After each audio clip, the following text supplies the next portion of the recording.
Good morning সকলোকে। ইয়াৰ ৰাতিপুৱা উঠি আহি দেখিছোঁ আমাৰ পিছফালে থকা দাদাহঁতৰ ঘৰবোৰত কেনেকুৱাকৈ পূৰা বানপানী সোমাই গৈছে চাওকচোন। সেইবাবে দাদাহঁতৰ কিছুমান প্ৰয়োজনীয় বস্তু আনি আমাৰ ইয়াতে ৰাখি দিলে আৰু পিছফালে আহি দেখিলোঁ আমাৰ ইয়াতো পূৰা পানী জমা হৈছে। ইয়াৰ আচলতে বানপানী নহয়, এয়া বৰষুণৰ পানী পৰি পৰি সি ইয়াতে জমা হৈছিলে। আৰু ভাইটি আৰু মই যিহেতু বৰ হৈ আছিলোঁ, গতিকে বাহিৰত অলপ ওলাই আহিলোঁ। ইয়াত চাওকচোন, আধা ৰাস্তাতে আমাৰ গাড়ীখনৰ পূৰা তেল নাইকিয়া হৈ গ'ল। ভাইটিয়ে বটলেৰে আনি ইয়াকে তেল ভৰাব লগা হ'ল আৰু আমি আমাৰ যাত্ৰা পুনৰ আৰম্ভ কৰি দিলোঁ। আচলতে আমাৰ যাব লগা কাম আছিলে পোষ্ট অফিচত, গতিকে আমি দুটাই পোষ্ট অফিচত সোমাই আহিলোঁ আৰু পোষ্ট অফিচত আহি দেখিলোঁ বৰষুণ বতৰ হ'লেও কিন্তু মানুহ কম নাছিলে, পূৰা মানুহ আছিলে।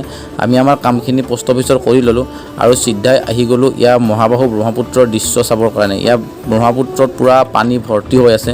এনেকুৱাকৈ দৃশ্যবোৰ চাই মাজে মাজে ভাল লাগে, যিহেতু কামৰ ব্যস্ততাৰ মাজতে থাকোঁ, সময় পালে আমি এনেকৈ ওলাই আহোঁ। আৰু আজি যিহেতু দুপৰীয়া আমি বাহিৰতে থাকি গ'লোঁ, গতিকে দুপৰীয়াৰ ভাত সাজ আজি আমি এনেকুৱাকৈ বাহিৰতে খাই গ'লোঁ। কেনেকুৱা লাগিছে জনাব।